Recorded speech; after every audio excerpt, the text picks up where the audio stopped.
it is a beautiful thing, meditation. I went a little bit too hard when I was living there in the monastery. I think I got a little bit I don't know, I think I got a little bit too attached to weird sensations that kind of, when you meditate that much, you start to be able to like do weird things with your body. Hey, what's up, Adrian? How are you, man? I'm doing pretty good. How you doing? I'm doing fantastic. I appreciate you doing this. Yeah, awesome. Thank you for having me.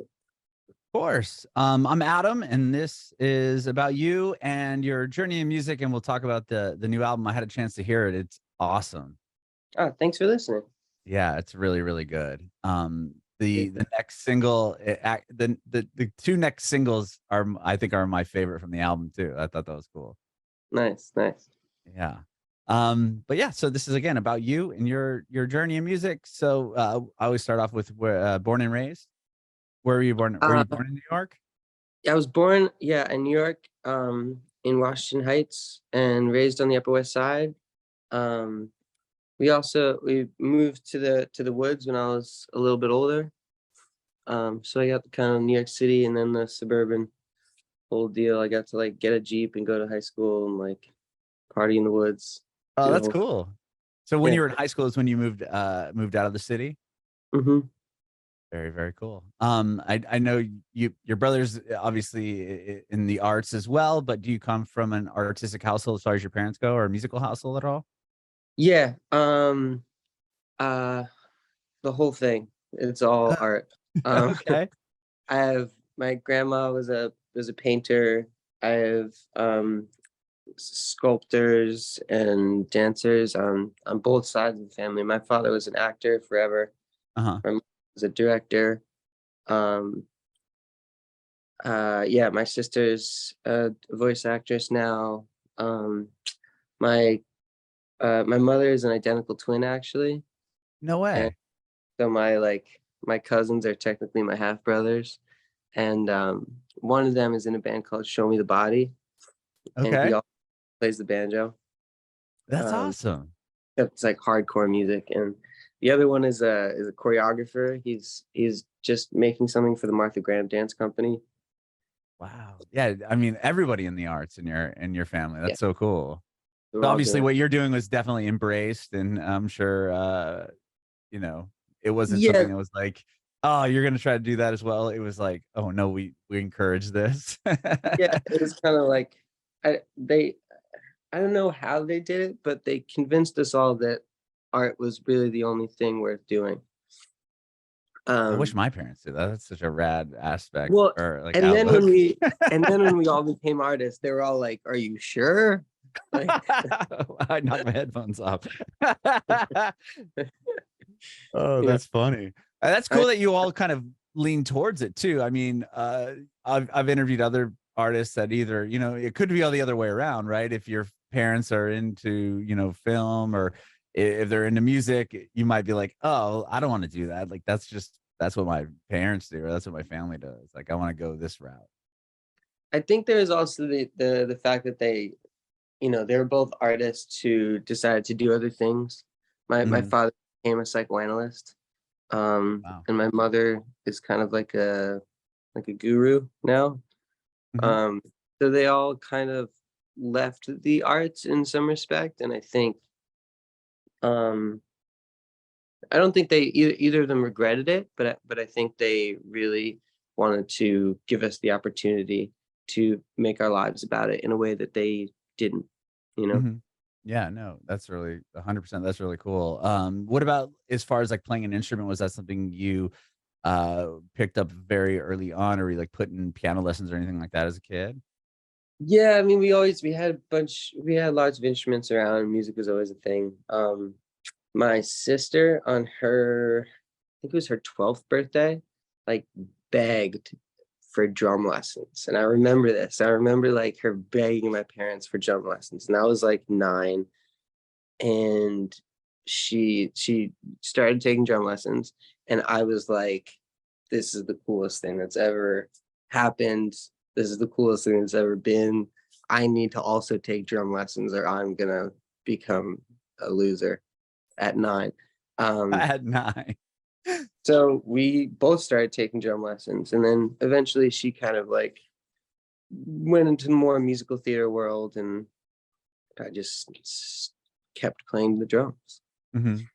Yeah, I mean, you played drums for and obviously in a really successful band, and kind of I don't know if that's where your music career started, but I mean, to start off on Yeah. drums at 9, did you start other bands, or was that kind of something that you wanted to pursue? Obviously, you can write really well, you have an incredible voice, you can play a bunch of instruments, but was drums kind of the main thing through most of your adolescent life?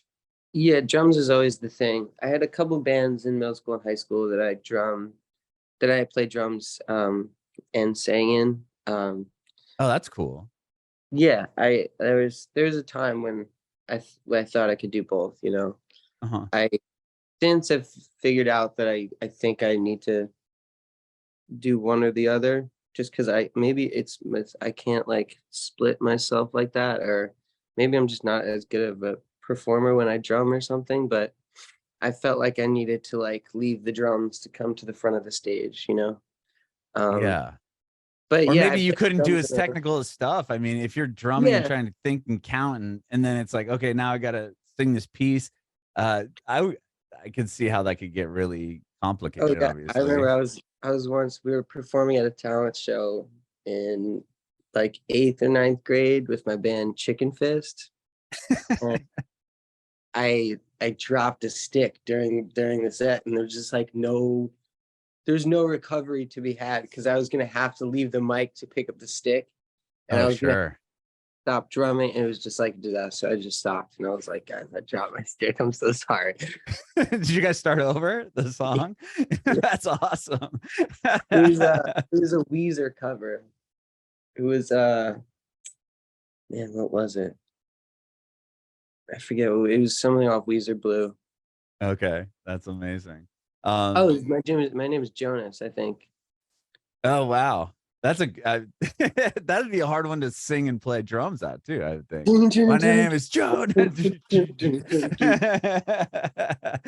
Oh, so you did that, you were in, bands and stuff, like, was Yeah, that a path that you kind of always knew you were gonna continue doing, like, playing drums and then being in, bands and stuff through high school? Was it like, "This is what I want to focus all my time on. This is what I wanna do as a career?" I guess I didn't really think of it like that until around college.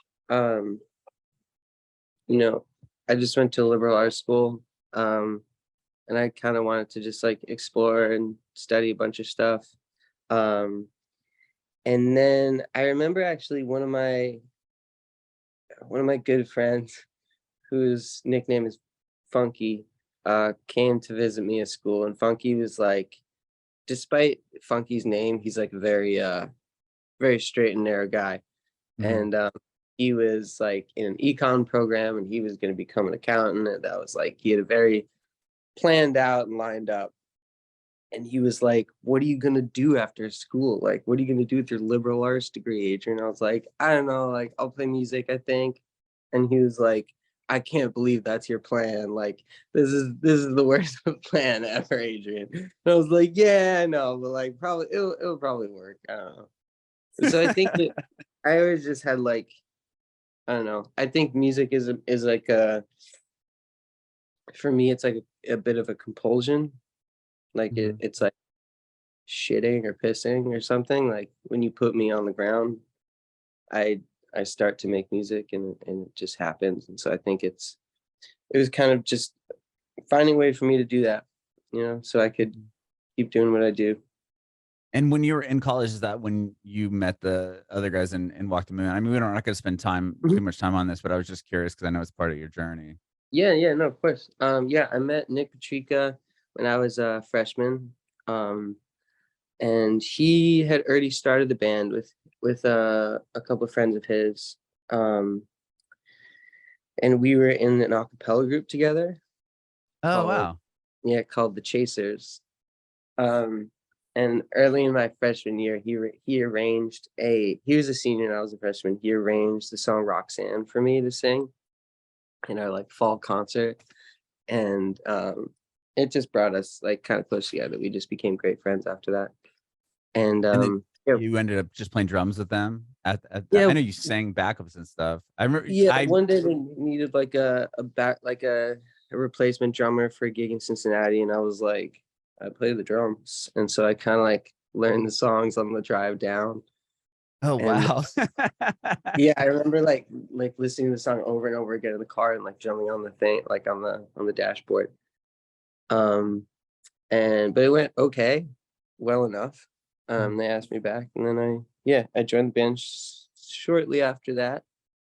And that was really my first introduction into the industry and how it worked, and kind of yeah, it was like my little foot in the door, I think.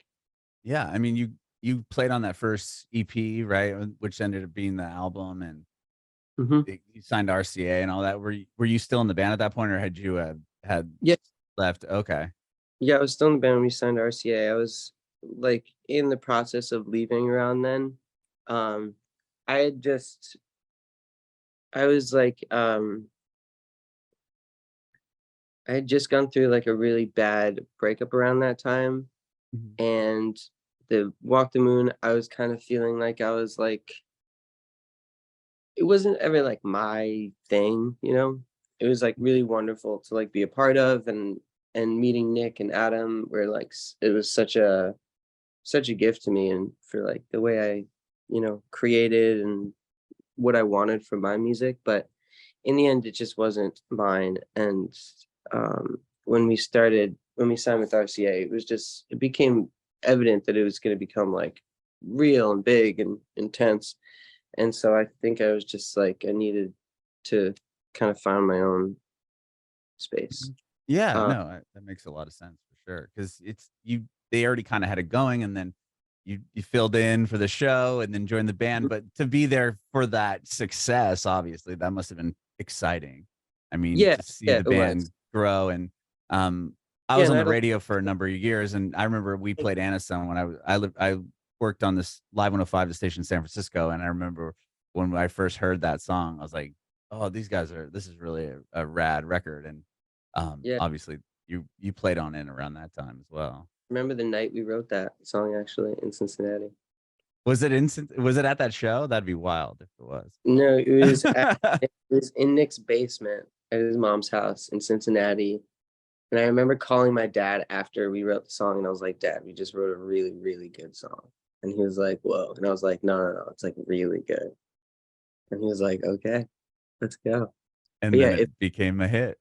it's about my sophomore year sociology professor. Oh, really? So it was about your teacher. I remember that being a bit of it, like that it was Yeah, written about a teacher. I didn't know it was written about your yeah, it teacher was though. It actually just that bad breakup that I was going through. I was going through this bad breakup. This girl just like totally trashed my heart, and she's great though. She's like no knock against Caroline, but I yeah, she totally like broke my heart, and I was totally like just absolute.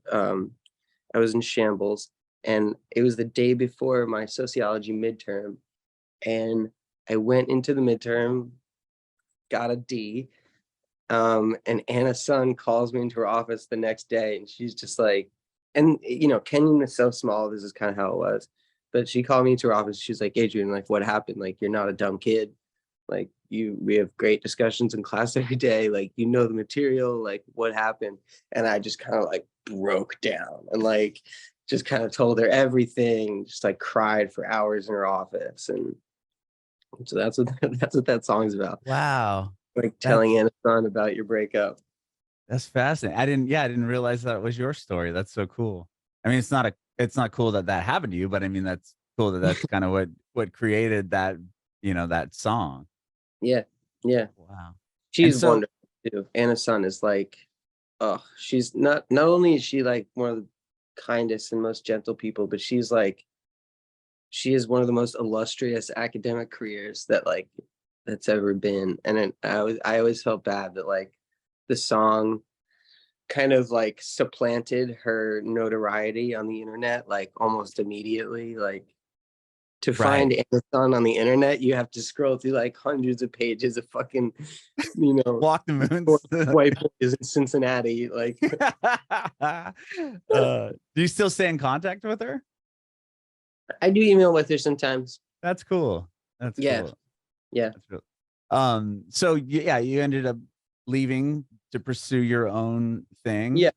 Which was probably, I would imagine, a little bit difficult to be like, okay, this is like working, like, what's this going to be like if I leave? Yeah, it was a kind of like a weird time for me. I ended up going to India after that and kind of living in an ashram for like 9 months. Wow. What was that like? That must have been totally, obviously different than what you were used to in New York. Definitely different. Yeah, I don't know. It was hard. It felt like it wasn't my thing, but I knew that it was going to be successful and that it was going to be real. And the hard part wasn't pulling myself away, but just how to mobilize that for myself was difficult and confusing. And yeah, so I went away to India for like 9 months, and I was like, I'm gonna go live in a monastery for a while. And were you able to do music at all there, or was it just totally different? I bought a sitar while I was there and played a lot of sitar. But no, it was kind of just about like getting back to some stillness for me and slowing down and kind of figure out what I wanted out of life, but yeah, it was a beautiful time. I just like sat down and did meditated for like 8 hours a day. Wow. And so then you moved back to New York from there? Yeah, actually after a while it was like not the right thing for me. I realized, not that it was bad, and Buddhism is a beautiful philosophy, but though I think the sedentary aspect of that kind of life it didn't turn out to be beneficial for me in the long run, I don't think. And for some people, kind of like stillness is really good, and for me, I'm just too much going on. Yeah, keep moving. Yeah. From playing drums in a band and doing that at that level to meditating for 8 hours, I'm sure that had to be an adjustment for sure. A lot. So you come back, and I know you've had other projects before Yoke Lore, but when do you eventually start this project? So I came back, finished up school. I started a kind of like a screamo folk band called Poor Remy. And that was really fun. It kind of like introduced me to the banjo, and kind of gave me a new way in a little bit, because drums is a really beautiful way in, but it gets limiting. And so I needed to find a drum that I could play melodically. So the banjo was just that, and it kind of offered me a whole nother kind of vista of places to go, and of like worlds to explore. The banjo is so, people have only done it one way, people you've only heard like assholes in suspenders with like like play it, or like Deliverance, and like the guitar has been played like lefty, upside down, backwards, like fucking people play with their teeth and shit, like they put all kinds of weird strings on it, and just no one's done anything with the banjo. It's so one thing. And it was, I think that's something that I saw I could really add myself to. So did you approach it differently? Like, you tried playing it differently, or like, was it just, okay, this has only been done one way, like I'm going to find my own creativity with this thing? Yeah, I kind of wanted to play it my own way. I think part of being a musician is being able to kind of explore new instruments and kind of I have a bit of a knack for instruments. And if you leave me alone in a room with an instrument for a while, I can probably figure it out. Not master it or get good at it, but like, figure it out. And the banjo, I just wanted to kind of figure out. And I listened to a whole lot of like folk music and bluegrass and uh, even like rock music with it, and I just like taught myself songs and started there and became really close with it as Mhm. like a sonic force. I think it's like so. I think its specificity is part of the reason why I think it's so uh, like it's so American. Right. Like sounds really American, and I think because of that specificity, you can really do so much with it. You know? Mhm. No, that's a great way to describe it, American. Because yeah, you think of like folk or Americana or anything, like in that realm or that genre, it's like banjo. You Yeah. know what I mean? Yeah. Yeah. Um, Exactly. so you had various projects, and then Mhm. eventually this one starts, Yeah. and you wrote around Eventually, 2015 or 2016. Is that what I saw? yeah, I think around 16, I was I was kind of like signing a deal with it for another project called Yellerkin, and the deal kind of like fell apart. It was with this French label. I don't know what I was doing, but the deal kind of fell apart, and amazing this amazing guy who I still credit with being the reason this project exists. His name is Mike Clemenza. Um, and he's one of these guys who exists in the world to just like, man, he just finds young artists and supports them. And he's like one of these just such a graceful, creative force on the earth today. Um, and he has a blog called Blah Blah Blah Science, which is also an indie label. And he was gonna do the American distribution for that French deal. And when it fell apart, he came to me and he was like, "Hey man, I love your music, I love your writing. You should go make some more, and I'll like pay for it. And then you can, then we can figure out how to release it together after that." And I was like, "Okay, So he just gave you free reign to be like, yeah, this isn't gonna work, but you can start something fresh, and we'll yeah, just let you do whatever. yeah." He's like, "Here's some money, go record some new stuff. I totally trust you. Like, and then we'll figure out how to get it out after that." And that became the first Yoke Lore EP. No way. Was that? Did you feel like there was a lot of pressure there because this guy's, financially investing in it, and it's like, am I gonna be able to create what he Mm, want? I mean, or were you just like, there, he there trusts me, I'm was just a gonna go little bit do of, my thing.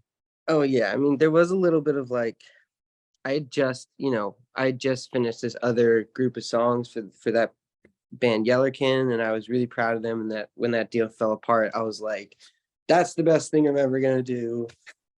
I'm never gonna write another song again. Uh, but as I said, like music for me is a compulsion, and whether I like it to or not. And so I always have a ton of music ready. I always have so much in the hopper. There's just like when the pandemic happened, I was just like, great, I got time to write now. And so I just sat down and like wrote for 2 years. It was awesome. Really? Um, Wow. Is that what came of this album, or were there mhm. songs that prior to that you had, you know, put out or There are some songs that are older than the pandemic, but most of the songs that came out of that period of forced kind of stillness. and you feel like that had a effect on your writing and the songs in general? Yeah, I had been when the pandemic happened, I had been like touring pretty like constantly for like 3 years, 3 or 4 years. Mhm. And it's hard to find time in this industry to write, it's touring is so productive. There's nothing, at least from what I've seen, there's nothing that moves the needle like being in a room with people. Mhm. You know, there's just like there's nothing, you can get on as many fucking playlists as you want, but there's nothing like hearing that bass and like having it reverberate in your chest. Like there's just nothing like it. Um, and so I've just focused on that for a while as the way you know to reach more people, to make this project wider and deeper and farther. Um, and writing kind of gets left by the wayside some of the time because it's not there's no like results when you write a song. It's just Right. it's There's a long. no, yeah, you're not seeing like a physical reaction maybe, or an Yeah, energy from it's a people. long game, you know, it's the Yeah. long game, and it's a beautiful game, but it's a long one, and I have to kind of force myself to like be like, hey, like stop. Let's just focus on the long game for a second. And so the pandemic really just gave me an opportunity to get back to that, which is important. Yeah.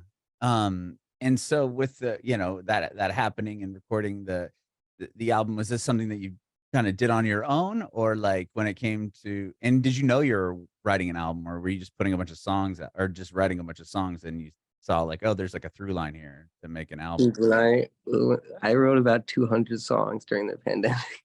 Oh my gosh. Yeah, there's so Wow. there's so much. I have way too much material right now. The I the album was much longer at first. When I first kind of formed it, it was around 20 songs. Wow. Um, and I pared it down a lot, just making it more concise. Yeah, Um, essentially cut it in half. That's yeah. at least the thing I have. I don't know if Mhm. this is the track. I don't know if it's in the right order or whatever, but yeah, it's the from 20 to what Yeah, it is now. I Wow. know. It's definitely I had to pare it down a lot.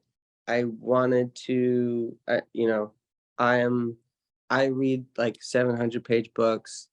I meditate for 8 hours a day. Like I like um I like I think I appreciate art that challenges you to engage with it in ways that not a lot of people can.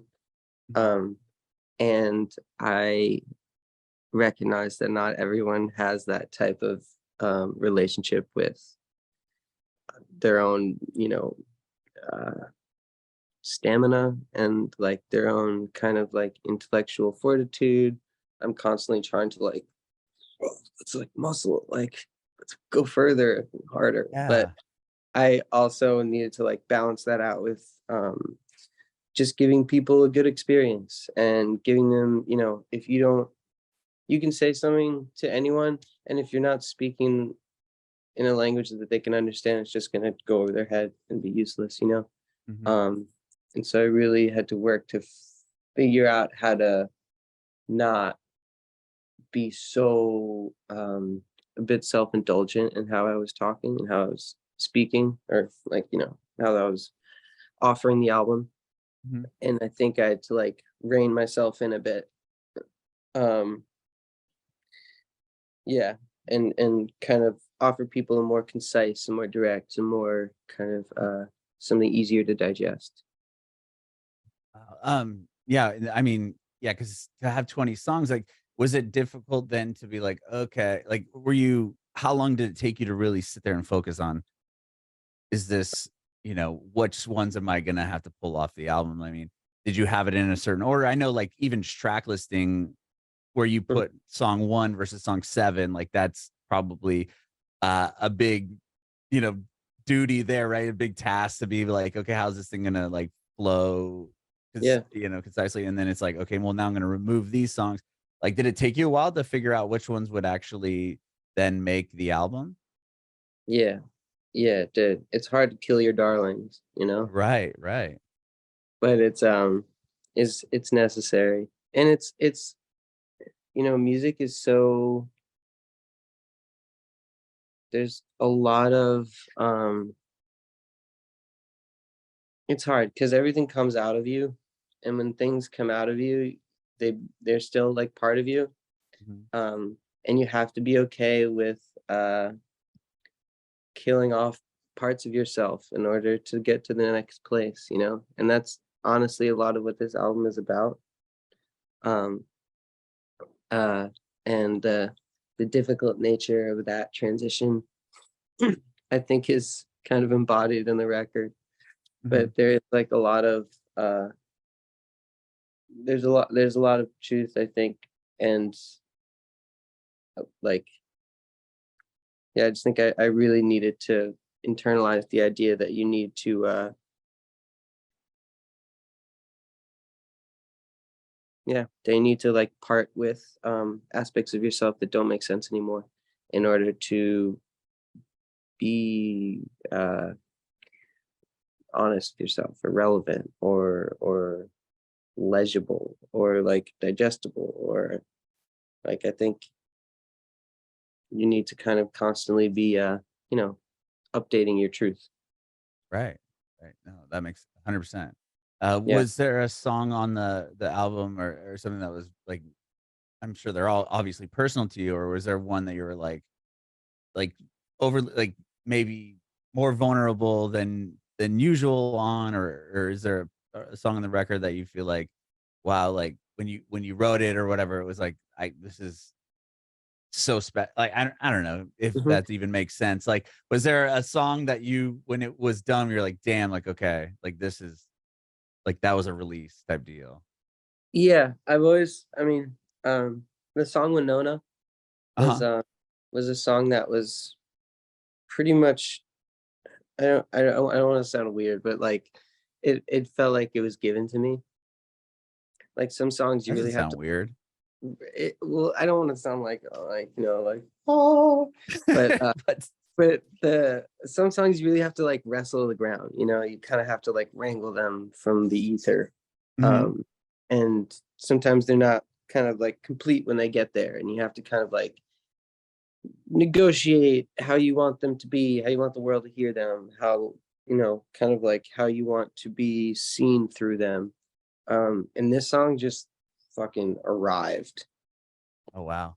just in full. Like, I just had the idea, had the lyrics, had the pacing, just all came kind of at once. And as it's a rare thing to have happen, at least for me in my writing experience.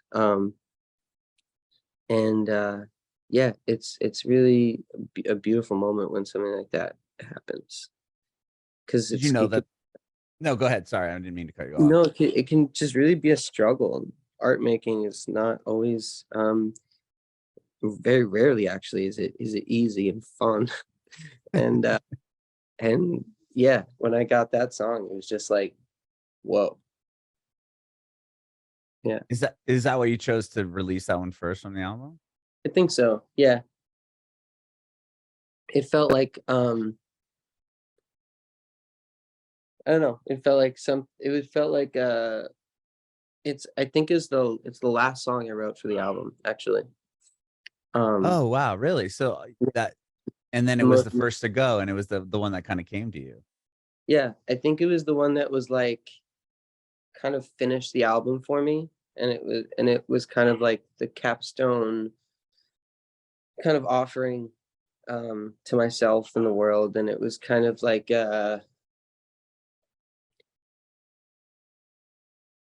it's a song about, something, you know, tragic happening, and you having to kind of, like, rewrite your own narrative a little bit, so as not to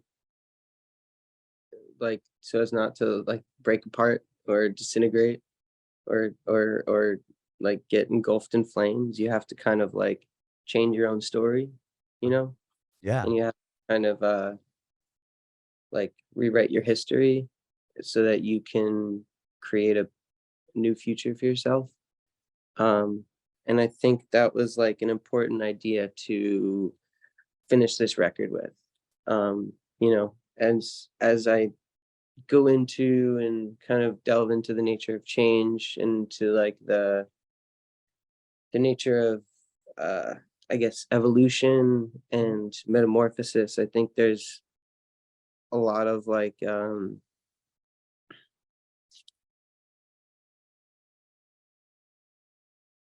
this there's so much responsibility there to Mhm. like be conscious of what you're learning, will be conscious of how you're interacting with the world, be conscious of where you're fucking going, so that when you get there you're not like, what the fuck.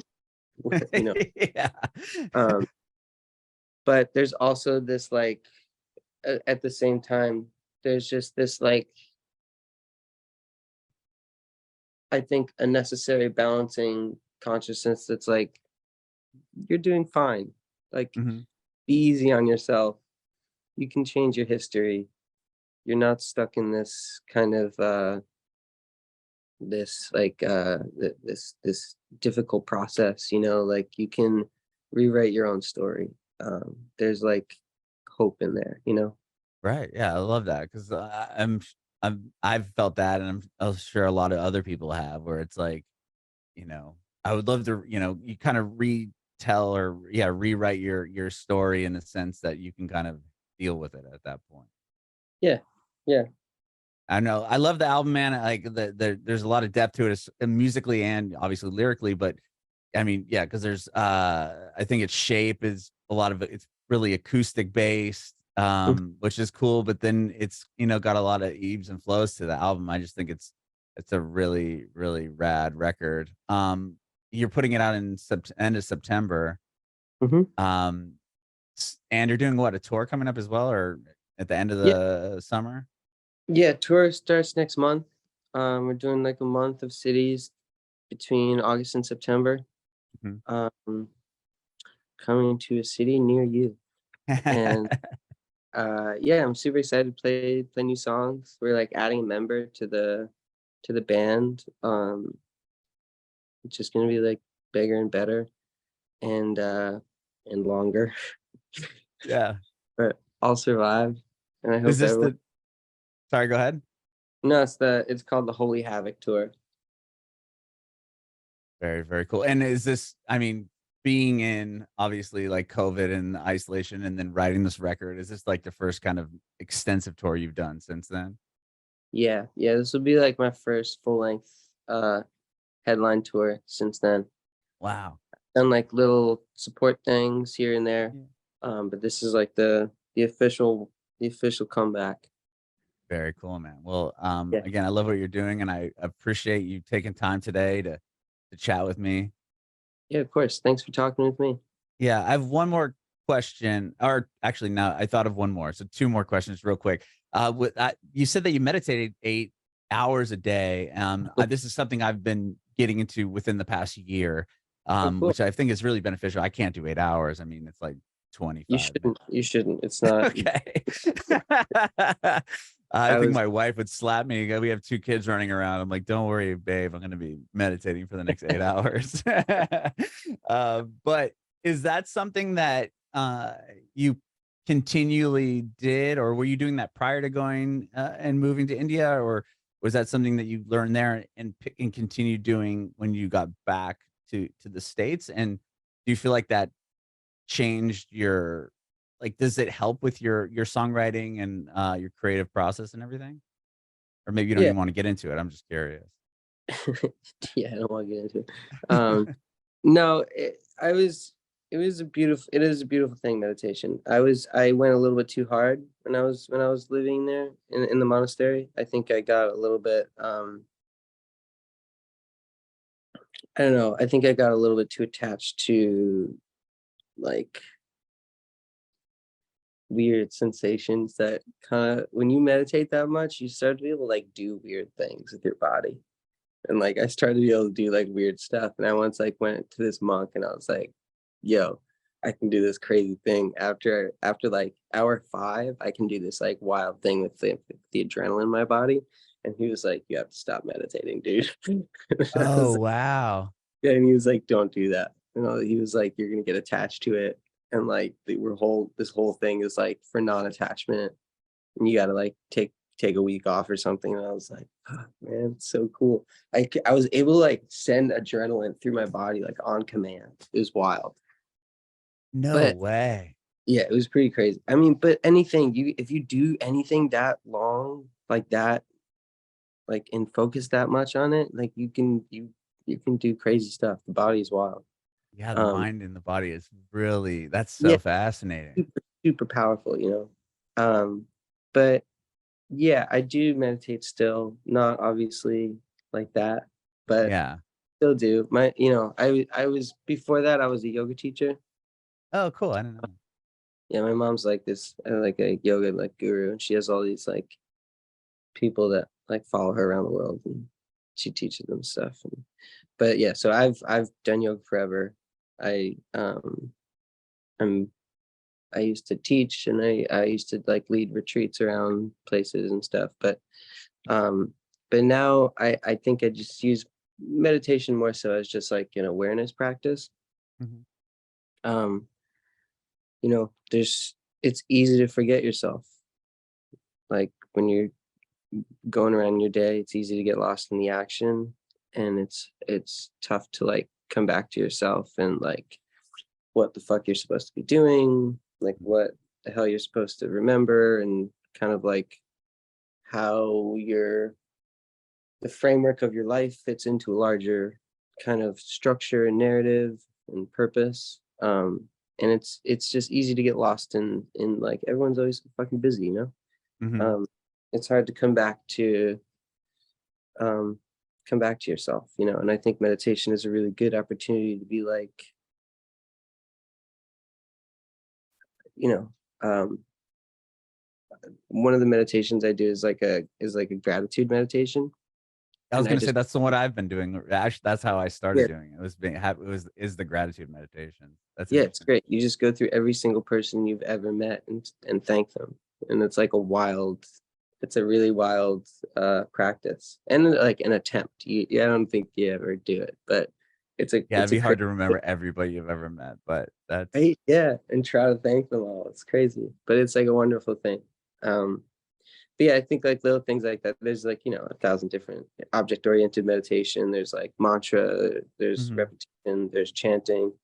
Um, but whatever it is, it's all the same thing. And it all is just supposed to bring you back to yourself, so that like they're not like just assholes running around blind. Right, right.